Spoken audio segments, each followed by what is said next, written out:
Bueno, vamos a seguir ahora con Jaime Narváez. Luego haremos una parada para comer y volveremos a las 4 con Sonia, que será quien cierre estos encuentros. Jaime Narváez nos va a hablar sobre diseñar libros. Él trabajó durante varios años como director de arte en revistas de moda y diseño. En 2008 montó su propio estudio y desde 2013 forma parte del colectivo de profesionales La Troupe, como antes nos comentó Miren, en el que desarrollan proyectos pues, para museos e instituciones, centros de arte y editoriales. Combina el ejercicio de diseño con una actividad artística vinculada siempre a la edición. Parte de esa actividad ha sido objeto de publicaciones a cargo de editoriales como Belleza Infinita, Free o Terranova. Es personal docente e investigador asociado del Departamento de Arte de la Universidad de Cuenca y profesor de la Escuela Superior de Arquitectura de la UNAV y del Instituto Europeo de Diseño en Madrid. Pues sin más, los dejo con Jaime. Muchas gracias. Bueno, muchas gracias, Sonsoles. Voy a intentar hablar despacio y con buena potencia de voz para que se me entienda, que la mascarilla pone dificultad. Si en algún momento no se me oye bien, me hacéis una señal y procuro mejorar la dicción o lo que sea, ¿no? Antes de nada, quisiera agradecer al TEA, a Teresa y a Sonsoles la invitación. Nos encontramos muy a gusto. Me parece un auténtico privilegio poder estar aquí hablando de lo que más me gusta hablar, que es de libros. La charla que yo tengo preparada coge el testigo de lo que venía contando Miren. En mi caso voy a ofrecer el punto de vista del diseñador, pero antes de entrar en materia, a mí me gustaría hacer unas reflexiones generales en torno al ejercicio del diseño gráfico para libros hoy en día, ¿no? En este periodo tan especial que nos ha tocado vivir, con esto del confinamiento, donde si ya veníamos sufriendo o siendo testigos de un proceso de desmaterialización de soportes a nuestro alrededor, estos últimos meses eso, digamos, que se ha potenciado más, ¿no? A mí que en los últimos tiempos me ha tocado hablar por las clases, reflexionar por las clases también cuál ha sido mi relación con el diseño gráfico. Aunque yo procedo debido a mi generación de un entorno analógico, yo estudié la carrera de Bellas Artes cuando para mí eso es un Ecuador, siempre lo comento, lo comentábamos ayer cuando terminaron las charlas en las múltiples reuniones así entre mesas que estábamos en el bar, que yo estudié Bellas Artes sin Internet. Me parece que eso era como un auténtico Ecuador, ¿no? Que me podía tirar meses hasta que llegaba a descubrir un artista que un amigo me decía que me podía interesar o me podía tirar meses igual hasta que conseguía escuchar un grupo de música que alguien me recomendaba, etcétera, ¿no? Sin embargo, a pesar de que esa ha sido mi experiencia académica, mi formación, un mundo que todavía no era tan digital, mi experiencia con el diseño siempre ha sido en entornos digitales.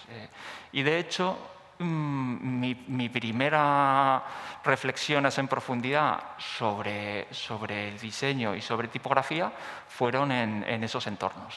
Yo recuerdo que me resultaba muy abrumador abrir los programas de diseño que entonces teníamos en la Facultad de Cuenca. Yo estudié en Cuenca, fue una de las pioneras en proporcionar a los estudiantes tecnología digital, ordenadores Apple y programas de diseño. Recuerdo que como decía, que me resultaba muy abrumador dar a la pestañita de tipografías y se desplegaba todas las fuentes tipográficas que tenía el sistema operativo, ¿no? Era una cosa que no sabías por dónde meterle mano a eso. Recuerdo que a la vez que me abrumaba, me fascinaba mucho tener que hacer los trabajos teóricos que entonces hacía y aproximar y empezar a diseñar cómo tenía que ser ese trabajo teórico, ¿no?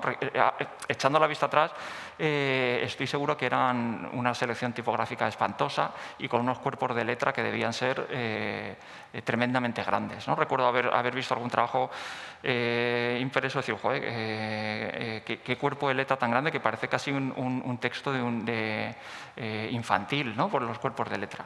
La relación anterior con la tipografía que yo podía haber mantenido era la máquina de escribir, ¿no? Que es una de estas tecnologías que los medios digitales prácticamente han borrado del mapa, ¿no? Sin embargo, se podían hacer ejercicios interesantes con las máquinas de escribir antes de enfrentarte a lo que tenemos aquí, ¿no? Que esto es el catálogo tipográfico del sistema operativo de Mac y que te vas instalando aquí las fuentes y como digo, ¿no? Que a veces cuesta o te familiarizas mucho con este entorno o los que no estáis profesionalmente relacionados con el ejercicio del diseño, yo estoy seguro que os resulta a veces paralizante, ¿no? Como qué tipografías elegir y tal. Sin embargo, la tipografía digital tiene una historia realmente pequeña si pensamos en términos de historia de diseño gráfico, ¿no?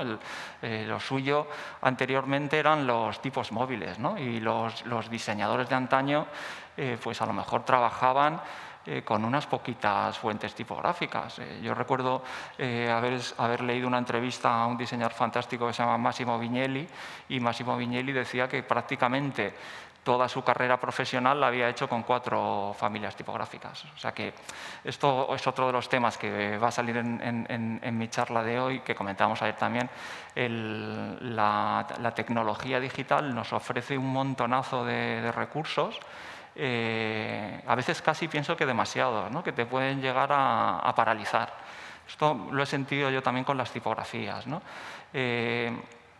Estas consideraciones generales que quiero hacer antes de abordar la cuestión de cuál es el papel del diseñador gráfico en el proceso de diseño de libros, me lleva también a pensar en todos esos soportes y plataformas que prácticamente han quedado jubilados hoy, ¿no? Uno de los que más evidentemente han quedado tocados es la prensa impresa, ¿no? Yo recuerdo que hace unos años, cuando yo estaba todavía trabajando yo trabajé en prensa, como ha dicho Sonsoles antes, en revistas. Hubo un momento que se anunció la muerte del papel, esto lo recordaréis prácticamente todos los que estamos aquí. Dijeron, bueno, es el fin del papel y ahora entramos en una nueva fase, ¿no? Entonces, es verdad que en ese tipo de afirmaciones hay luego múltiples intereses, ¿no? O sea que ahí hay lobbies que quieren presionar, que son probablemente los de las tecnológicas, que quieren finiquitar determinadas tecnologías, infraestructuras para colocar las suyas, ¿no? Eso son tensiones también del mercado. Luego las cosas como el progreso luego no es tan lineal, ¿no? O sea que hay ajustes, hay 2 pasos hacia adelante, luego hacia atrás. Yo llegué a escuchar que el libro había muerto. Al libro se le ha condenado a muerte a lo largo de su historia en múltiples ocasiones, ¿no? Sin embargo, yo creo que estamos ya casi en disposición de afirmar que el libro ha sufrido una transformación, pero el libro no creo que vaya a desaparecer. De hecho, el libro es otra tecnología, ¿no? A veces cuando pensamos en tecnología solemos pensar, lo solemos asociar como que la tecnología es solo digital, pero no es solo digital, el libro es tecnología. Y para mí me parece una tecnología perfecta, es como una herramienta que se ha ido perfeccionando a lo largo de los años, ha ido evolucionando, se ha ido expandiendo y lleva conviviendo con nosotros centenares, por no decir milenios de años. Es una tecnología, también es una idea, ¿no? Que esto me interesa subrayarlo, el hecho de que el libro es una idea también. Los periódicos, esta imagen que vemos aquí, están desde luego sufriendo, ¿no? A mí me sigue gustando comprar periódicos, no es la manera habitual en la que accedo a la información, la compra de periódicos. Sí que me gusta, sin embargo, cuando consigo superar la pereza algunos sábados y domingos y salir a hacer footing antes de desayunar, la recompensa de a la vuelta de hacer footing, pasar por el kiosco, comprar el periódico y llevarlo a casa y desayunar con el periódico. Me gusta esta idea de estar desayunando en un entorno así de tranquilidad con un periódico e imaginar esta cosa, no sé si conocéis esta expresión de paren las rotativas, que ha salido una noticia y tal, ¿no? Es que esta idea frenética de las rotativas, ¿no? En contraste con la calma de estar en casa leyendo el periódico. Incluso algo a lo que me he aficionado o que he recuperado también recientemente es a leer subrayando, ¿no? También comentábamos ayer en alguna de las charlitas que tuvimos por ahí, que es a propósito de esto de la tecnología digital, que una de las consecuencias que tiene toda esta tecnología digital es cómo afecta la atención, ¿no? Y yo que me he presentado diciendo que procedo de tecnologías más bien analógicas, el acceso a la información de las tecnologías analógicas es más de concentración, mientras que la digital nos lleva como a una gran dispersión, ¿no? Sin querer entrar a juzgarlo moralmente, que voy a intentar en las reflexiones estas que haga no entrar en ese territorio, ¿no? Otra de las tecnologías, de los soportes que prácticamente han quedado desaparecidos son los mapas, ¿no? Con la aparición de los GPS y de Google Maps, ahora ya la idea de mapa, si acaso podríamos llegar a utilizarla, pero para darle otro sentido. Pierde la función de herramienta que tenía este soporte físico, ¿no? Y se le podría dar otra utilidad. Ahora la función de herramienta la tenemos en el móvil con el GPS y el Google Maps. Esto sí que lo hemos visto muy recientemente, estos últimos meses, que es prácticamente la desaparición también del soporte físico del dinero, ¿no? Soporte impreso, ¿no? Aprovecho para decir algo que quería haber dicho al principio, que me viene muy bien para todas estas reflexiones, el subtítulo de estas charlas que están teniendo lugar aquí, que se llama Cultura impresa fotográfica, ¿no? Que hay como una reivindicación del soporte físico. Esto es unas reflexiones que no paro de hacerme, ¿no? Sobre la cuestión de la desmaterialización, qué es conveniente, qué no es conveniente, cómo nos afecta, ¿no? En torno a estas cuestiones seguiré reflexionando estos minutos antes de pasar a la siguiente parte. Aquí tenemos un tocadiscos que es exactamente el modelo que yo tengo en mi casa, porque yo también soy muy aficionado a la música y aunque tengo cuenta en Spotify, que por ejemplo eso es una herramienta que me parece increíble, recuerdo perfectamente cuando alguien me comentó que existía Spotify, ¿no? Que era como un sueño, ¿no? Si yo os decía antes que durante la carrera alguien me decía, pues tienes que escuchar a tal grupo, y me tiraba pues meses hasta que conseguía escuchar. Luego alguien me enviaba una cinta de vete a saber dónde, por correo postal. Pues ahora haces casi una búsqueda, aunque no está todo en Spotify, pero haces una búsqueda y encuentras cosas increíbles, ¿no? Sin embargo, tengo que decir que yo sigo escuchando discos en vinilo, sigo comprando discos a la vez que lo combino con estas tecnologías digitales, con Spotify, porque yo lo que creo que es como un reencaje de determinadas soportes, y con el libro pasa lo mismo. Y lo que sí que me ha ocurrido es que el tocadiscos que yo tengo es del abuelo de mi mujer, que es un tocadiscos de los años 50, mientras que a lo largo de estos años he jubilado varios iPod.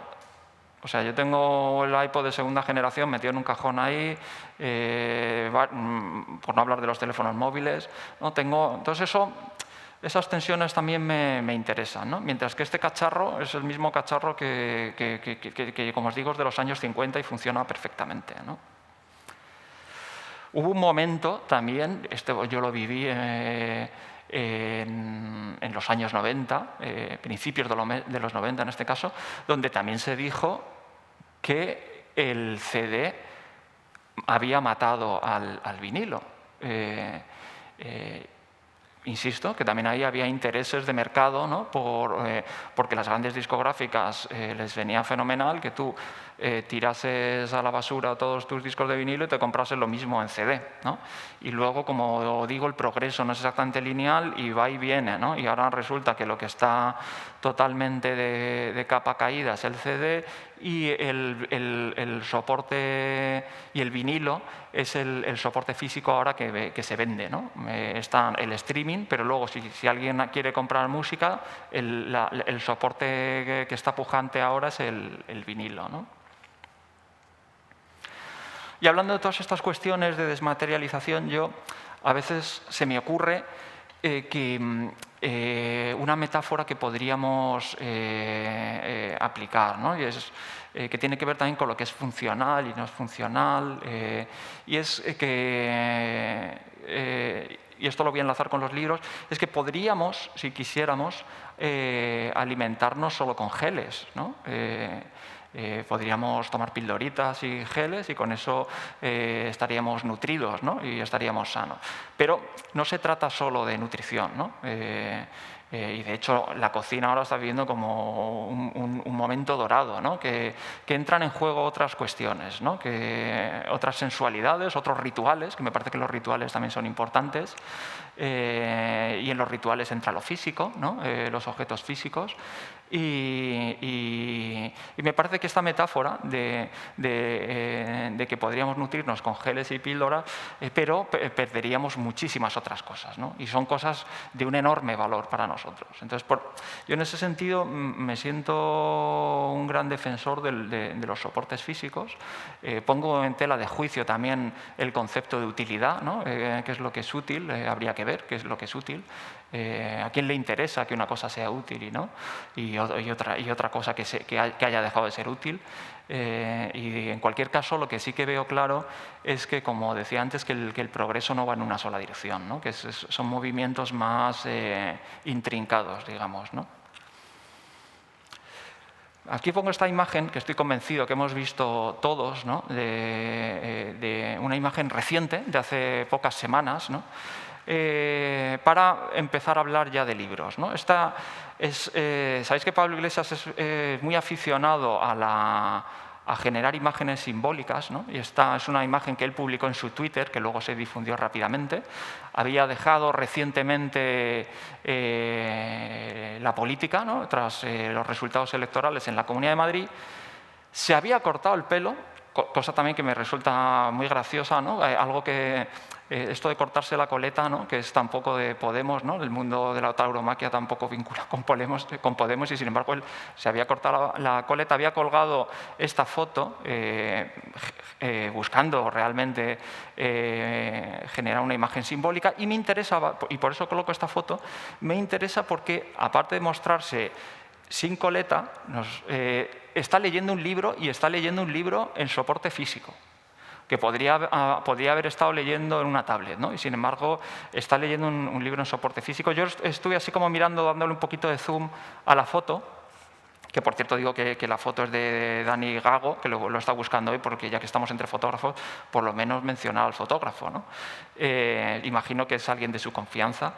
Pero también es interesante, bueno, pues que empecé a curiosear y está leyendo un libro que se llama Me cago en Godard, que también yo creo que ahí él está trasladando de alguna manera un mensaje. Es un libro que yo todavía no he leído, pero que tengo ganas de leer, de Pedro Ballín, que creo que es un libro que pone en tela de juicio la idea de que el cine de Hollywood es un cine adoctrinador, y que fomenta el capitalismo, cosa que también es interesante el hecho de que Pablo Iglesias se hubiese hecho esta foto con este libro en particular, ¿no? Más allá de las simpatías o antipatías que despierte su figura, me resulta interesante el hecho, subrayo, de que se haga la foto leyendo un libro físico, ¿no? Yo es algo que suelo preguntarle a mis estudiantes, si leen, en qué soportes leen.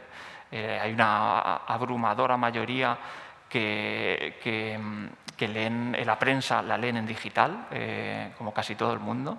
Yo creo que este año llegué a preguntar si había alguno que se había comprado algún periódico en su vida y eran muy poquitos los que habían comprado un periódico, ¿no? Sin embargo, lo que sí